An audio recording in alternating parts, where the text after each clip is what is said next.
আজকে আপনাদের সাথে শেয়ার করব মজাদার ডিম দিয়ে টমেটো দিয়ে ডায়েটের স্যুপ। এটা অনেক বেশি স্বাস্থ্যকর এবং অনেক বেশি উপকার শরীরের জন্য। চলুন পুরো প্রস্তুত প্রণালীটা দেখে আসি এক নজরে। হ্যালো বন্ধুরা, আমি যে ডায়েট স্যুপটি তৈরি করব এর জন্য এখানে আমি 2টা টমেটো কেটে নিয়েছি। টমেটোটা অবশ্যই পাকা করতে হবে, সেই সাথে কিছুটা মটরশুঁটি নিয়েছি। পাকা টমেটো এবং মটরশুঁটি আর ডিমের কম্বিনেশনে আমি আজকে ডায়েট স্যুপ তৈরি করব। এবার আমি পাকা টমেটোগুলোকে ব্লেন্ড করে নিব। যেহেতু এটা আমি থকথকে ভাব লাগবে এই স্যুপটি তৈরি করতে, তার জন্য আমি টমেটোগুলোকে ব্লেন্ড করে নিব। এর মধ্যে কিন্তু এক্সট্রা কোনো পানি দেওয়ার দরকার নাই। আমরা সবাই জানি টমেটোতে পানি থাকে, পানির পরিমাণটা বেশি থাকে, যার জন্য কিন্তু আলাদা করে ব্লেন্ড করার সময় পানি দিলে এটা ছিটকে পড়ে যাবে। তাই আমি এবার টমেটোগুলোকে ব্লেন্ড করে নিব।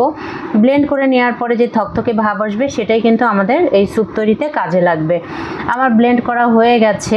ব্লেন্ড করার পরে দেখেন কত সুন্দর একটা থকথকে ভাব এসেছে। অর্থাৎ এটা কিন্তু যত মিহিভাবে ব্লেন্ড করা হবে ততই স্যুপটা তৈরি করতে অনেক মজা হবে এবং স্যুপটা খেতেও কিন্তু অনেক মজা হবে। তো টমেটো ব্লেন্ড করা হয়ে গেছে। এবার একটি কড়াই আমি চুলাতে তুলে দিলাম, তার মধ্যে কিন্তু আমি বাটার ইউজ করলাম। এই স্যুপটি তৈরি করতে আপনি বাটার, ঘি, সরিষার তেল ব্যবহার করতে পারেন। যেহেতু আমি ডায়েট স্যুপ তৈরি করছি, আমি বাটার খাই, তার জন্য আমি অল্প পরিমাণে বাটার দিয়ে নিলাম। যখন এভাবে গরম হয়ে যাবে কড়াইটি এবং বাটারটি গলে যাবে, তার মধ্যে আমি অল্প রসুন কুচি দিয়ে দেবো। 1 কোয়া আমি রসুন কুচি এখানে ইউজ করেছি। তো রসুন কুচিটি একটু নেড়ে চেড়ে নিচ্ছি, অর্থাৎ রসুনের কাঁচা গন্ধটা চলে যাওয়ার পরে এর মধ্যে আমি কেটে রাখা পেঁয়াজ এবং একটা মাত্র মরিচ ইউজ করব। কারণ এখানে যদি আপনি বেশি পরিমাণে মরিচ ইউজ করেন তাহলে অনেক বেশি ঝাল হবে, তখন কিন্তু স্যুপটা খেতে আর ভালো লাগবে না বা মজাও লাগবে না। তো এভাবে আমি এখানে নেড়ে চেড়ে নিচ্ছি, মানে হালকা ব্রাউন কালার আসা পর্যন্ত অপেক্ষা করব। অপেক্ষা করার পরে এবার যে থকথকে টমেটোর থকথকে অংশটা রয়েছে সেটা আমি এবার এর মধ্যে কড়াইয়ের মধ্যে দিয়ে দিব। দিয়ে একটু আমি কিন্তু নাড়াচাড়া করে নেব, অর্থাৎ বেশ কিছুক্ষণ নাড়াচাড়া করতে হবে যেন কাঁচা গন্ধটা চলে যায় এবং বাটারের সাথে পেঁয়াজ রসুনের সাথে ভালোভাবে এই জিনিসটা মিশে যায়। এটা না হলে হবে কি না, খেতে না ভালো লাগবে না এবং অনেক বেশি স্বাদ লাগবে না। তো এই পর্যায়ে আমি এর মধ্যে কিছু মটরশুঁটি রেখেছিলাম, যেহেতু আমি একজনের জন্য বানাবো সেই পরিমাণে আমি মটরশুঁটিগুলো দিয়ে নিলাম। মটরশুঁটিগুলো আমার ফ্রোজেন করাই আছে, আমি 12 মাসের জন্যই মটরশুঁটি ফ্রোজেন করে রাখি। সেটা আমি যখন ডায়েটে আমি ইউজ করি তখন আমি এখান থেকে নেই। তো এবার নেড়ে চেড়ে নিচ্ছি। এবার পরিমাণ মতো আমি পানি দিয়ে নিব। পরিমাণ মতো পানির পরিমাণটা হবে, আপনি যদি একজনের জন্য বানান তাহলে 1 কাপ পানি ইটস এনাফ। তা আমি 1 কাপ পানি দিয়ে নিয়েছি। এবার এটাকে ফুটতে দিব।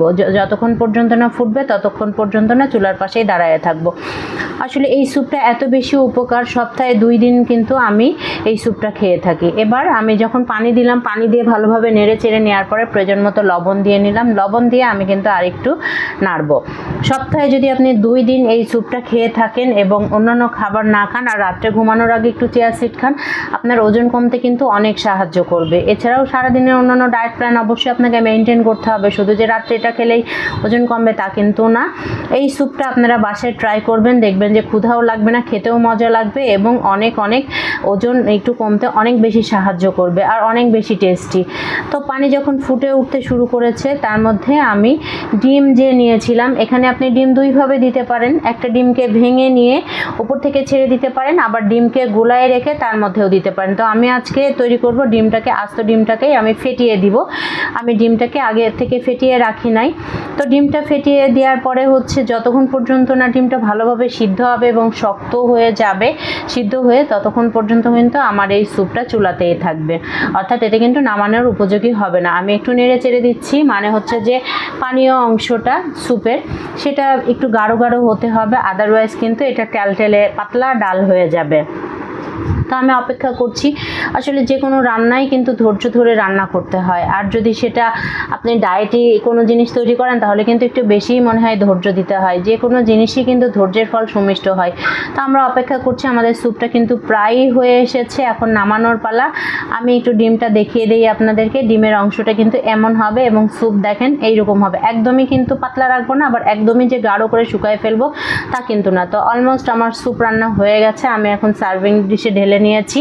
আমি এখান থেকেই হচ্ছে রাতের খাবারটা খাবো, এটাই হচ্ছে আমার রাতের খাবার।